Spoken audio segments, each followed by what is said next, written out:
आणि MMRDA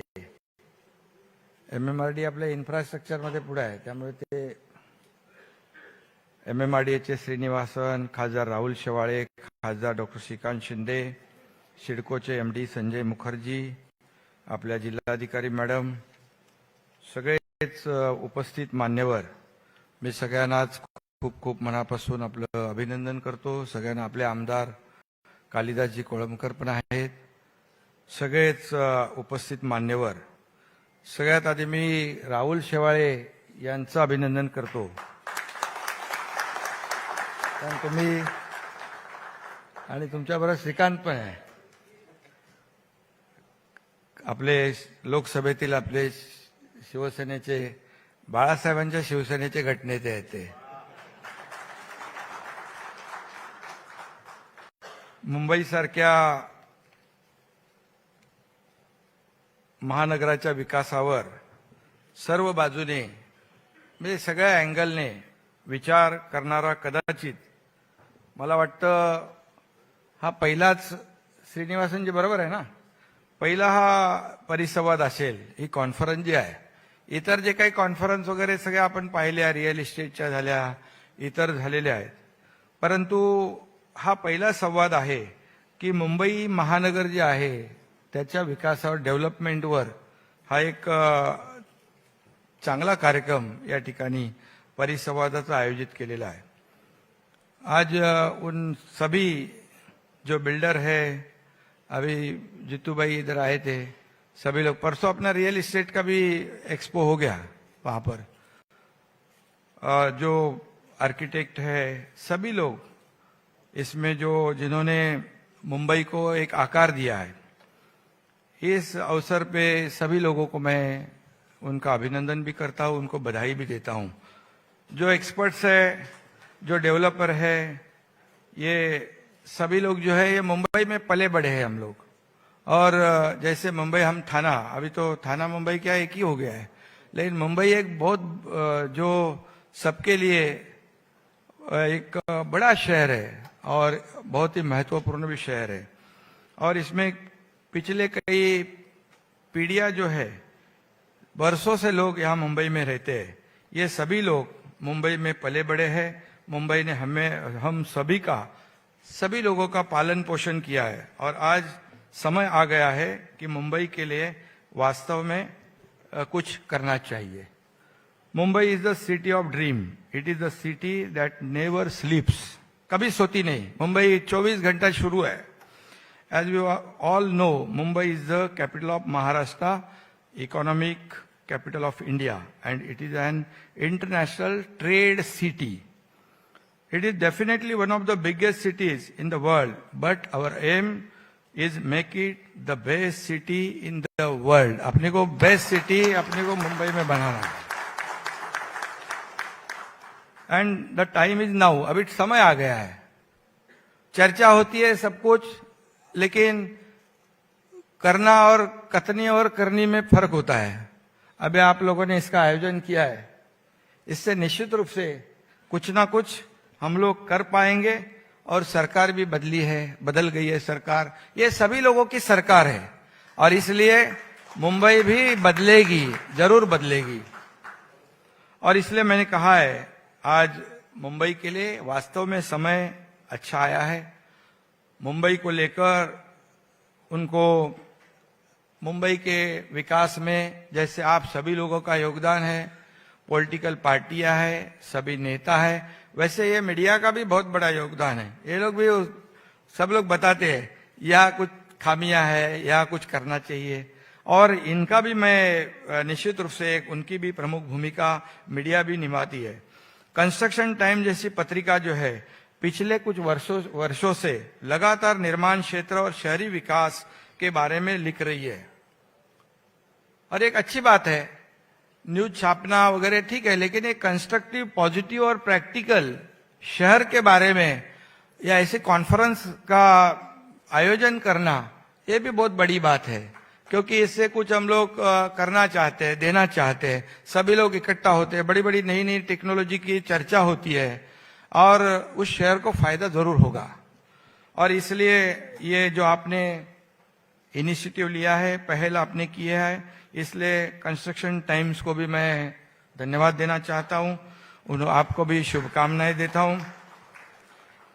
आज जो आपने आज जी काय परिषद आपण ठेवली आहे, जो आपने कॉन्फरन्स रखा है, उसमें मैं देख रहा था कि रस्तों के लिए रस्त्यांसाठी नवीन तंत्रज्ञान आहे, नवीन टेक्नॉलॉजी आहे, सॉलिड वेस्ट मॅनेजमेंट असेल, झोपडपट्टी मुक्त Mumbai, slum free city, Dharavi पुनर्विकास, शहरी दळणवळण, ट्रांसपोर्टेशन, जैसे बारिश आती है तो वाटर लॉगिंग होती है, तकलीफ होती है लोगों को, तो मुंबई कारपोरेशन उसके लिए काम कर रही है, एमएमआरडीए कर रही है, सरकार भी कर रही है। रियल एस्टेट क्षेत्र जो है उनके भी कई मुद्दे हैं। अभी पिछले बार तो हम लोग ने सपोर्ट किया उनको, अभी उनको जब भी ऑक्सीजन की जरूरत थी तब हम लोग ने ऑक्सीजन दिया उनको, नहीं तो उसका फायदा भी हो गया, सिर्फ रियल एस्टेट को नहीं हुआ, बाकी सभी लोगों को भी हो गया। और नहीं तो वो ऑक्सीजन से वेंटिलेटर पे चले जाते हैं, इसलिए उनको ऑक्सीजन दे दिया तब थोड़े बराबर है ना। तो मैं भी कुछ वर्षों तक भी पिछले समय में मैं यूडी मिनिस्टर रहा हूं। किसी भी राजनीति और पार्टी संगठन के बारे में मैं इस व्यासपीठ से, इस मंच से नहीं बोलना चाहता हूं, लेकिन मुझे हमेशा लगता है मुंबई के लिए एक इंटीग्रेटेड अप्रोच होना चाहिए। सभी लोगों का एक कलेक्टिव सामूहिक अप्रोच होने की आवश्यकता है, और यही सरकार की भी दृष्टिकोण वही है, सरकार का भी सोचना वही है। हमने हमेशा मुंबई के टुकड़े टुकड़े को मुद्दों में देखा है, मतलब कोई एमएमआरडीए है, एमएसआरडीसी है, मुंबई कारपोरेशन है, म्हाडा है, या कोई डेवलपमेंट है, लेकिन हम लोगों ने कभी साथ में एक साथ जैसे इंटीग्रेटेड ये मुंबई का डेवलपमेंट जो है एक करने की आवश्यकता है, एक इकोसिस्टम तैयार करने की आवश्यकता है। और हमारे सामने सबसे बड़ी समस्या जो है अब भी है, ये हमारी जो मुंबई वित्तीय राजधानी, इस शहर में देश भर के लोग जो है रोजाना आते हैं। मुंबई की जो हमारी एक लिमिटेशन है, उसमें सुविधा जो देना है इसके ऊपर भी उसका असर होता है, क्योंकि सब लोग मुंबई में आते हैं, मुंबई सबको संभालती है और मुंबई किसी को भूखा नहीं रखती है। मैंने जैसा कहा कि 24 आवर्स मुंबई चलती है, और इसलिए राजनीतिक और प्रशासनिक जो एडमिनिस्ट्रेटिव जो विल पावर है, ये जो इच्छा शक्ति जो है, वो होने के बावजूद भी उसका असर दिखाई नहीं पड़ता, कम दिखाई पड़ता। इसलिए हमें काम करना है, और ट्रैफिक का कंजेशन हो और बाकी सब हो, इसके ऊपर हम लोग we are working on many big project now. अभी यहाँ पर हमारे एमएमआरडी के श्रीनिवासन बैठे, वो मेट्रो का काम कर रहे हैं। हमारे बांद्रा वर्ली सीलिंग एमएसआरडीसी कर रही है, Santa cruise Chembur link road मेरे ख्याल से एमएमआरडीए कर रही है, ईस्टर्न फ्रीवे हो गया है, नहीं कर रहे हम लोग, अभी एमएमआरडीए करने वाली है। एक मुंबई से थाना जैसे अपना फ्रीवे किधर शिवाजी नगर में वहां रुक गया है, उसे पूरी तरह थाने से लेके घोड़बंदर तक लेके जाएंगे, एलिवेटेड लेके जाएंगे। मैं पहले श्रीनिवासन को बताया कि इसको अपने करना है, तो सर्विस रोड जो है उसको एलिवेटेड पूरा फाउंटेन जो आगे घोड़बंदर जो अहमदाबाद रोड को जाता है, जो गडकरी साहब एक नया फ्लाईओवर बना रहे, तो उसको कनेक्ट कर दो, तो सीधा बाईपास हो जाएगा। वहां का जो जिसको आना है वो डायरेक्ट मुंबई आएगा, और यहां से जिसको जाना है जाएगा, और बीच में जिसको जाना है तो हाईवे फ्रीवे है अपना, फ्रीवे नहीं अपना ईस्टर्न एक्सप्रेस है। तो ये ट्रांस हार्बर लिंक रोड है, कोस्टल हाईवे जो है, या वेस्टर्न का जो ट्रैफिक कम करना है, डीकंजेस्ट करना है, वहां वो रोड का भी काम चालू है। मुंबई में मेट्रो कॉरिडोर का भी काम चालू है, इंफ्रा प्रोजेक्ट, ये सब इंफ्रा प्रोजेक्ट है। इसके ऊपर गवर्नमेंट बहुत ही बारीकी से ध्यान दे रहा है, क्योंकि जैसे देवेंद्र जी मुख्यमंत्री थे 2014 से 19 तक, उन्होंने मेट्रो का काम शुरू किया। 337 किलोमीटर 337 किलोमीटर का मेट्रो का पूरा, मेरे बराबर श्रीनिवासन बराबर है ना, तो ये कंप्लीट 2026 तक पूरा हो जाएगा। और बीच में कुछ प्रॉब्लम आए थे, हड्डल आए थे, हम लोगों ने अभी मेट्रो 3 का भी निर्णय ले लिया है। और ये 337 किलोमीटर का रोड जो मेट्रो बनता है तो निश्चित रूप से मेरे ख्याल से लाखों व्हीकल, हम कुछ ऐसा सर्वे किया था, 19 लाख जो मेट्रो 3 में 19 लाख और 40 लाख प्राइवेट व्हीकल रोड से कम हो जाएंगे, वो लोग मेट्रो में बैठेंगे जाके, तो ट्रैफिक कम हो जाएगी, पोल्यूशन कम हो जाएगा। क्योंकि एयर कंडीशन गाड़ी में बैठना सबके लिए, अभी आप देखते हैं रेलवे का कितना तकलीफ है। एक रेलवे अपना मुंबई का लाइफ लाइन है, लेकिन इतना भीड़ भाड़ रहता है कि सुबह और शाम को प्लेटफॉर्म पे उसको अंदर जाने की जरूरत नहीं, प्लेटफॉर्म पे खड़ा ही रहने का, अपने आप अंदर जाता है वो, और उतरने का तो अंदर से बाहर अपने आप आता है। ऐसी परिस्थिति में हमें ये मेट्रो बहुत ही सभी लोगों को बहुत रिलीफ और राहत देने वाला प्रकल्प है। आने वाले समय में आपको एमएमआर क्षेत्र में काफी बदलाव देखने को मिलेगा, क्योंकि ये सब बड़े प्रोजेक्ट है। ये सीएम वार रूम में हम लोग ने लिए है। ये डीसीएम साहब और मैं और हमारे बाकी अधिकारी जो है, ये पूरा एक एक हफ्ते में उसको रिव्यू ले रहे, मॉनिटर कर रहे, किधर प्रॉब्लम है, क्या है। इसलिए ये इन टाइम ने बिफोर टाइम ये सब प्रोजेक्ट करने का हमारा सरकार का सोचना है, निर्णय लेना है। और मुंबई के जो खड्डे है उसके ऊपर भी आपका चर्चा हुआ है। मुंबई में, ये मुंबई कितनी बड़ी है, हर साल देखो मुंबई में ये मीडिया के लोग बहुत खड्डे का फोटो दिखाते हैं, उधर प्रिंट मीडिया और ये लोग सब बोले 2800 खड्डे है। फिर बाद में हम लोग कमिश्नर को बोलते हैं भाई ये उसको बुझाओ, फिर 2000 खड्डे रहते, 800 बुझ गए, लेकिन वापस वो लोग फोटो दिखाते हैं बाहर आ गया उसमें से। क्योंकि बारिश में कितना भी कुछ भी डांबर डालो तो प्रॉब्लम है ये। और इसलिए ये कमिश्नर चहल जी को मैंने बुलाया था, बोले भैया ये अभी एक काम, ये कभी तो बंद करो ये खड्डे विड्डे का काम, पैसे का प्रॉब्लम है क्या? बोले नहीं है। बोले फिर क्या हुआ है? तो बोले हम लोग हर साल 50-60 किलोमीटर के रोड लेते हैं, ज्यादा से ज्यादा मैक्सिमम 100 किलोमीटर। मैंने कहा भैया पैसे है तो ज्यादा लो ना। तो बोले कोई प्रॉब्लम नहीं, आप आदेश दे दो। मैं बोला आदेश क्या है यार, ये पैसे लोगों के हैं तो लोगों के लिए खर्च करना मांगता है ना, हर साल क्यों खड्डे में डालते लोगों को। तो इस साल 450 किलोमीटर के रोड के कॉन्ट्रैक्ट साइन हो गए, उसका टेंडर हो गया है, टेंडर हो गया। मैंने कहा कि बड़ी अच्छी कंपनियां ले लो, रेप्यूटेड कंपनी लो। बड़ी बड़ी कंपनियां मुंबई कारपोरेशन के इसमें डिस्क्वालीफाई हो जाती है। मैं बोले ये कैसी बात है? तो बोले इसको बदलाव करो, बदल लो, इसको चेंज करो। अच्छी कंपनियां जो है ये क्वालिटी काम करने वाले लोग और टाइम के वक्त से पहले काम करने वाली कंपनियां इसमें ले लो। तो वो अभी टेंडर निकले हैं। और मैंने कहा कि बाकी कितने बचे हैं? बोले और 450 किलोमीटर है। तो उसको भी अभी मार्च में 450 किलोमीटर के भी टेंडर निकलेंगे। मतलब 100% मुंबई के रोड कंक्रीट के हो गए। तो ये ऐसा करने का अपने को, आपका विषय था ना जो मुंबई के रोड, तो कम से कम अभी 5,500 करोड़ के रोड के टेंडर हो गए और बाकी उतने ही हो जाएगा आगे। और बाकी तो मेट्रो का काम शुरू है। मेट्रो 3 का भी उसमें से कुछ प्रॉब्लम था, उसको ये किया है। Eastern freeway, eastern express, western express, उसमें भी कुछ करना है। एक एक्सेस कंट्रोल भी रोड करना आपने, बराबर ना, वेस्टर्न। तो डेडिकेटेड एक कॉरिडोर हो जाएगा जिसको जीरो सिग्नल, जिसको जल्दी जाना है डायरेक्ट उधर, वो बीच में किधर रुकेगा नहीं, वो सीधा चले जाएगा।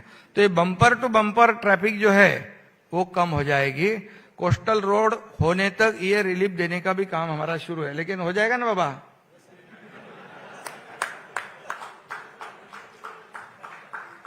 अरे बाबा, एक सरकार काम करने वाली सरकार है, झूठा वादा वगैरह मैं देता नहीं, वो करना है तो करना है। और ये सरकार टारगेट ओरिएंटेड है। जैसे टारगेट हमारा था 3 महीने पहले, वो अचीव हमने कर दिया,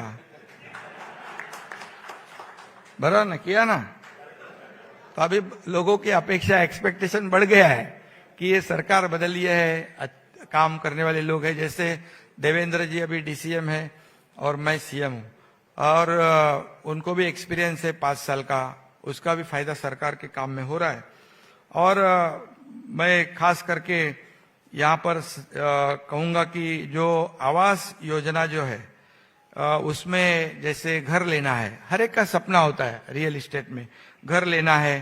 तो अभी यहाँ का जो मुंबई का नागरिक है वो जाता है किधर, अपने नाला सोपारा विरार इधर जाता है, बदलापुर, उसके आगे जाता है वांगनी, तो वहाँ नहीं। लेकिन मुंबई में क्यों गया वहां पर, क्योंकि मुंबई में आप जो रियल एस्टेट लोग जो अपनी सेक्टर है, थोड़े पैसे कम करो, अफोर्डेबल हाउसिंग करो, आपको तो हम लोग सहूलियत देने वाले हैं, बराबर ना। तो वो भी अपने को करना है। और जो रीडेवलपमेंट के जो प्रोजेक्ट अटके पड़े हैं, मैं अभी गणपति और नवरात्रि में मुंबई में गया था, कई वहां पर लोग डेलीगेशन मुझे मिला, महिलाएं मिली, वहां के लोग मिले, 10 साल से हमारा काम रुका पड़ा है, 15 साल से काम रुका पड़ा है। तो हम लोगों ने तय किया है कि जितने भी रीडेवलपमेंट स्कीम है उसको हम लोग आगे बढ़ाएंगे, उसमें जो प्रॉब्लम है उसको दूर करेंगे, और ये सभी रीडेवलपमेंट कानून में चेंज करना है, बदलाव करना है, वो भी हम करेंगे।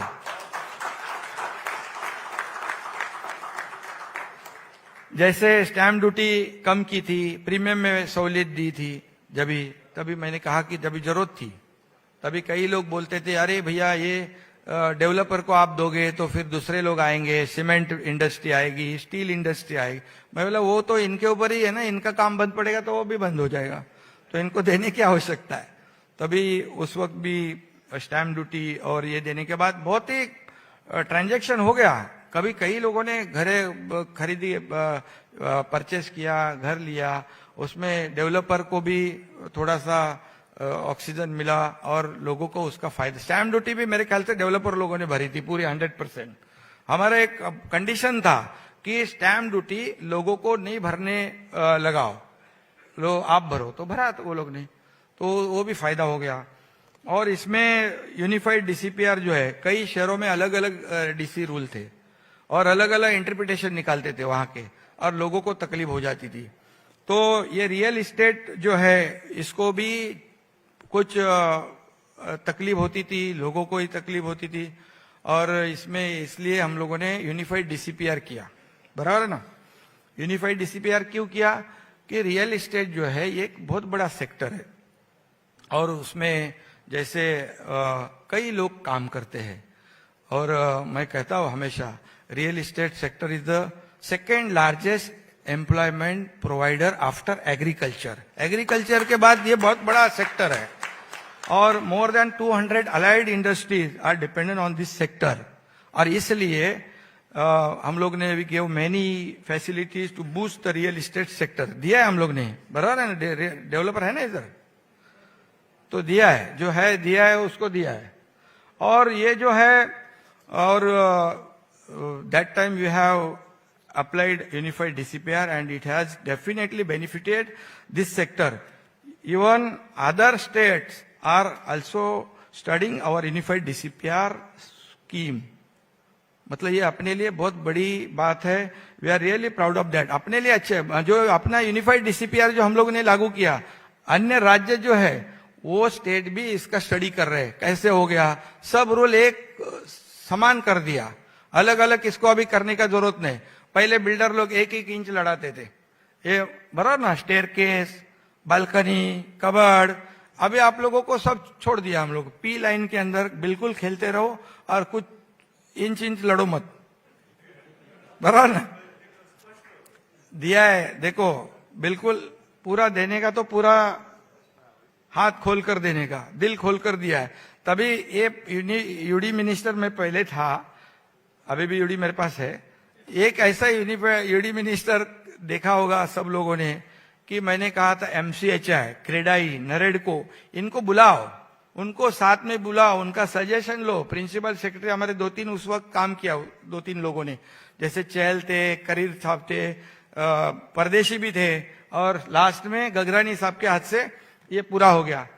तो अगर हम नियम करते हैं, कानून करते हैं, रूल बनाते हैं, तो उसका फायदा जो है लोगों को मिलना चाहिए, वो सिर्फ पेपर पे नहीं रहना चाहिए। मेरे ख्याल से ये बहुत बड़ा एग्जाम्पल होगा कि ऐसा कभी डिसीजन नहीं हुआ था, और फिर उसके अंदर जो भी त्रुटियां थी, जो प्रॉब्लम थे, सब निकाल दिए और उसका फायदा आम लोगों का हो गया। या मुंबई के जो हमारे कोली बांधव जो है, वो मूल भूमिपुत्र है, मुंबई कर है। और जो कोलीवाड़े परसों हमारी मीटिंग हो गई, उसमें सीमांकन है, गावठान है, कोलीवाड़ा रीडेवलपमेंट है, उनका जो कल्चर है, जैसे उनको गांव के जैसे वो लोग हैं, तो उनको कहा भाई देखो कोई जोर जबरदस्ती हम लोग नहीं करने वाले, आपका सजेशन दो, आपके जो मेंबर्स उसमें दे दो और आप सजेस्ट करो भाई ऐसा ऐसा करना है। क्योंकि वो मुंबई के कोळीवाडा जो है, बहुत किती कोळीवाडे आहेत आपल्याकडे, 143 कोळीवाडे हैं, तो उनको भी डेवलप कर रहे हैं। उनको टूरिज्म एंगल से भी उनको भी रोजी रोटी मिलना चाहिए, उनको पैसे मिलने चाहिए, इसके ऊपर भी हमारे पालक मंत्री काम कर रहे हैं। और निश्चित रूप से उसमें प्रोत्साहन उनको मिलेगा, इंसेंटिव मिलेगा, और ऐसा एक मॉडल तैयार हो जाएगा कि वो उनका रहन सहन भी बढ़ जाएगा, स्टैंडर्ड ऑफ लिविंग उनका अपग्रेड होगा, वहां उनको रोजी रोटी के लिए साधन हो जाएगा। ये सब हमारा गवर्नमेंट तैयार कर रहा है। और सभी लोगों का, आपका स्लम का भी है, तो गवर्नमेंट का भी एम है कि स्लम फ्री मुंबई करना, इसके ऊपर भी हम लोग काम कर रहे हैं। जैसे कोई ने अपना क्या उनका नाम, अपने आर्किटेक्ट थे हाफिज कॉन्ट्रैक्टर को हमारी चर्चा हुई थी, ये स्लम फ्री कैसे करेंगे। मतलब हाफिज का नाम लिया तो टेंशन मत लो, सब लोग आओ आप साथ में। तो उनसे चर्चा हुई थी, जो भी एक्सपर्ट है इसमें बिल्कुल आप आ जाइए, आपके एक्सपर्टीज का इसमें बिल्कुल उपयोग किया जाएगा। और उनको कहा तो बोले स्लम अगर है तो जैसे हमारे डेपो है, बीएसटी डेपो है, एसटी डेपो है, सब वो जो डेपोज है उनको तो उनकी रिक्वायरमेंट तो ग्राउंड लेवल पे रहती है, या उनको और कुछ देना है तो फर्स्ट फ्लोर हो, सेकंड फ्लोर हो, उनकी जो रिक्वायरमेंट है एकदम हाईटेक बस डेपो होना चाहिए। लेकिन बाद में जो हम लोग रूल्स में, जैसे स्लम होगा बाजू में, तो वहां रेसिडेंशियल करेंगे तो स्लम खाली हो जाएगा, दूसरे लोगों को वो खाली जगह पे रखेंगे। ऐसे करके रोटेशन में इसमें एक बड़ा काम स्लम फ्री सिटी का हो सकता है। धारावी का आपने चर्चा किया है, धारावी उसके बारे में, ये धारावी तो बहुत बड़े स्लम है, और इसमें मेरे ख्याल से कितने लाखों लोग रहते, 10 लाख लोग रहते, 8 लाख। हाँ, आपको मालूम है ना, आपने अभी उसका टेंडर निकाला है, बराबर ना।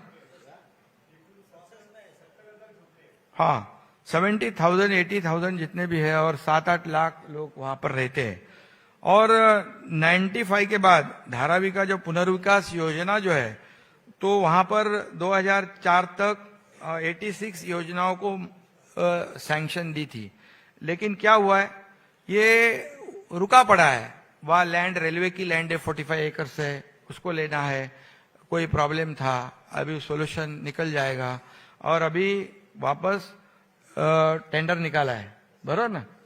तो ये एक ग्लोबल टेंडर है, इंटरनेशनल लेवल के लोग आएंगे, धारावी का पुनर्विकास होगा तो उनको भी एक अच्छा जीवन जीने का मौका मिलेगा, साधन मिलेगा। और वहाँ छोटे छोटे उद्योग भी बहुत है, कितनी इंडस्ट्री है, बहुत काफी इंडस्ट्री है, उनको भी बढ़ावा मिलेगा, और सरकार ने प्रायोरिटी दी हुई है उसको। और यहाँ पर जो स्वच्छ महाराष्ट्र जो अभियान है, सॉलिड वेस्ट मैनेजमेंट, ये अभी स्वच्छ महाराष्ट्र अभियान 2 अपना शुरू कर दिया है। केंद्र सरकार के पास हमारी सरकार ने 12,900 करोड़ का एक डीपीआर भेजा था। आपको बताने में मुझे खुशी होगी कि केंद्र सरकार ने 12,900 करोड़ का डीपीआर सैंक्शन कर दिया, पैसे भी सैंक्शन किए, और ये स्वच्छ महाराष्ट्र अभियान शुरू हुआ। क्योंकि प्रधानमंत्री मोदी जी ने हमें कहा था कि ये सरकार को, जब ये सरकार नहीं बन गई तभी हम लोग गए थे, बोले सरकार को कुछ भी फंड्स कम नहीं पड़ेंगे, आप ये सरकार जो है लोगों के अच्छे के लिए काम करो, ये राज्य का विकास करो, सभी वर्ग के लोगों को फायदा हो ऐसा काम करो, और केंद्र सरकार पूरी तरह आपकी मदद करेगी। वैसे वो लोग मदद कर रहे हैं, कोई सैंक्शन है कुछ भी है तो फटाफट मिल जाती है।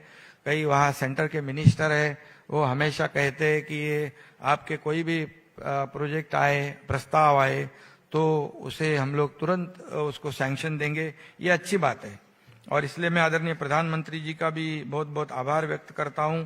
केंद्रीय सभी मंत्री जी है उनका भी आभार व्यक्त करता हूं, क्योंकि सरकार को मदद कर रहे हैं इसमें। और जो है सीमेंट कंक्रीट का तो मैंने बताया कि आप बड़े नई नई टेक्नोलॉजी आ रही है, वो थिकनेस है, कंक्रीट के रोड है, यूटीडब्ल्यूटी के रोड है, तो पीसीसी जो है पोर्टलैंड सीमेंट कंक्रीट है। मुझे इतना डिटेल में पता नहीं है, लेकिन ये नई नई जो टेक्नोलॉजी है बाहर अपने अन्य देशों में, उसका भी इस्तेमाल किया जाएगा।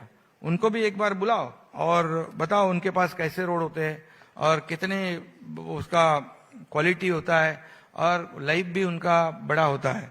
इसलिए हम लोग अभी 1000 किलोमीटर से अधिक मुंबई, ठाणे, पुणे और नागपुर शहर में जो है ये कंक्रीट के रोड कर रहे हैं। जैसे मैंने कहा था, मुंबई में ही अभी 1000 से ज्यादा हो जाएंगे। और इसके क्या है, पहले तो पैसे ज्यादा लगते हैं शुरुआत में, लेकिन 20-25 साल बिल्कुल उसको टेंशन ही नहीं रहता है, खराब नहीं होता है रोड। वो ये इसलिए जैसे जिस शहर के, जिस राज्य के रोड अच्छे होते हैं, ट्रांसपोर्टेशन अच्छा होता है, उसे उसका प्रोग्रेस भी अच्छा होता है, प्रगति होती है, विकास होता है, सब कुछ होता है।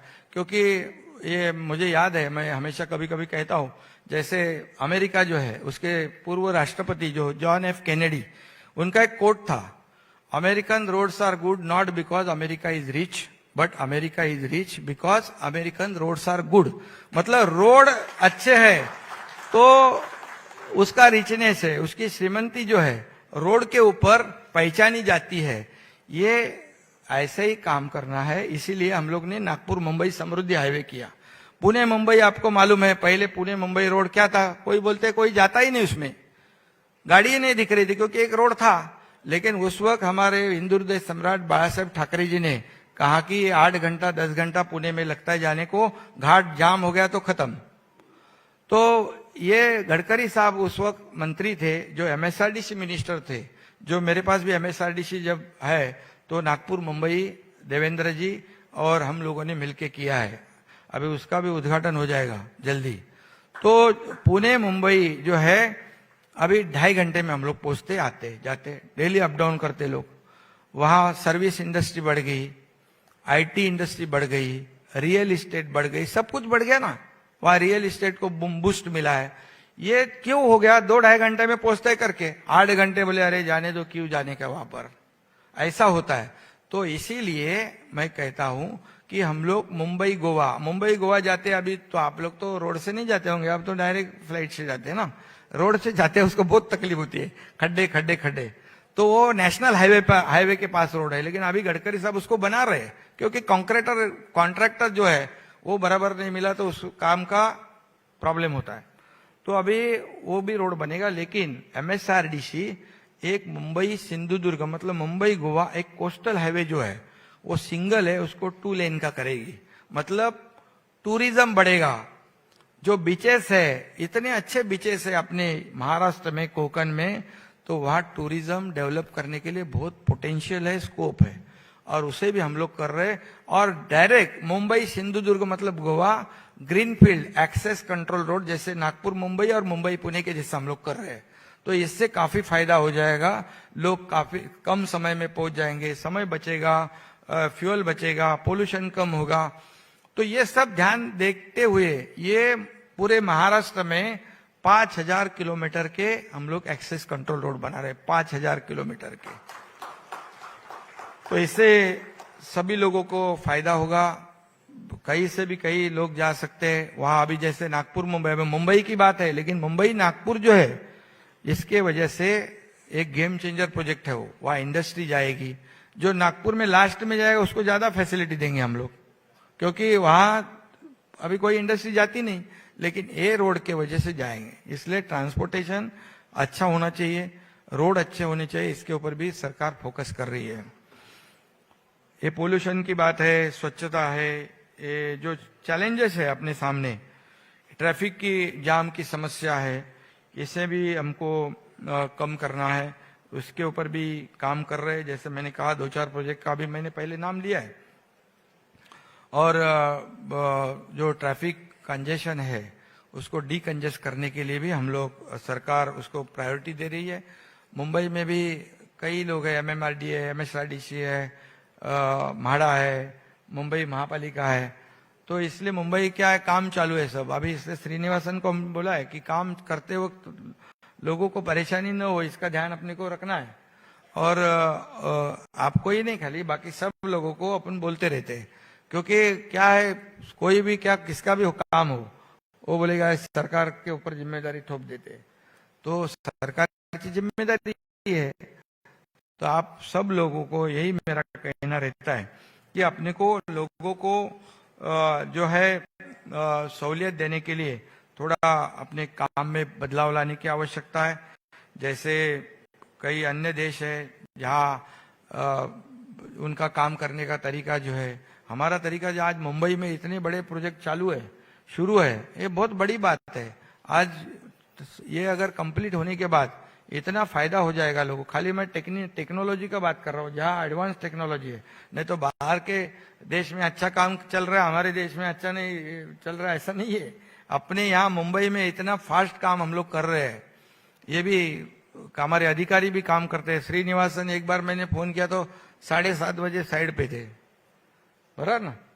तो काम करने वाले लोग हैं, अधिकारी जो है काम करने वाले हैं, और सभी लोग हैं एक टीम बनकर काम कर रहे हैं। और मेरे ख्याल से आपके जो विषय थे आज के, लगभग मैंने सब विषय को पूरे ले लिए ना। तो मुंबई महानगर जो है, ये एक चैलेंज है अपने को, निश्चित रूप से चैलेंज है, और उसे हमको सबको मिलकर स्वीकारना है, क्योंकि 2052 तक इसकी जो पॉपुलेशन है ये 45 मिलियन तक पहुंच सकती है। तो ये भी बड़ा आंकड़ा है।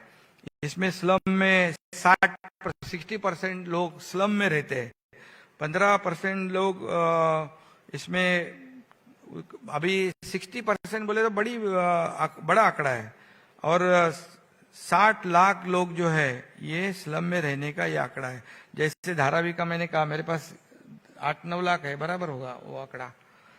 तो ये, और 1 स्क्वायर किलोमीटर का एरिया है पूरा धारावी, बराबर है। तो ये बड़ा ये है। और हमें एक ही है, slum free city, slum free Mumbai. जैसे थाना, कल्याण डोंबिवली, पूरा MMR जो है, MMR में स्लम फ्री सिटी करने के लिए रीडेवलपमेंट जो बिल्डिंग है, जो रुके पड़े हैं, सरकार, मैंने जैसे कहा कि इसमें जो भी दिक्कतें हैं, जैसे कुछ वहां पर कई नियम तो मैंने यूडी मिनिस्टर के हैसियत से बदल दिए हैं। और हमारा यही कहना रहता है कि जो रुका पड़ा है काम, उसे आगे बढ़ाने के लिए जो भी नियम में जो बदलाव करना है, प्रावधान करना है, निश्चित रूप से अमेंडमेंट करना है, करने की आवश्यकता है, और वो जरूर करेंगे हम लोग। और इसलिए ये जो नगर पालिका है, महानगर पालिका है, इसे भी हमें मजबूत करने की आवश्यकता है। इसलिए हम लोग स्टेट लेवल पे भी डिसीजन लिया है। हमारे प्रिंसिपल सेक्रेटरी, बाकी जो ऑफिसर्स है, उनको कहा है कि जो भी प्रोजेक्ट वहां करते हैं कारपोरेशन लेवल पे, उनको किसी बात की वहां दिक्कत नहीं आनी चाहिए। सेंट्रलाइज उनको सपोर्टिव सिस्टम भी करने का निर्णय भी हम लोगों ने लिया है।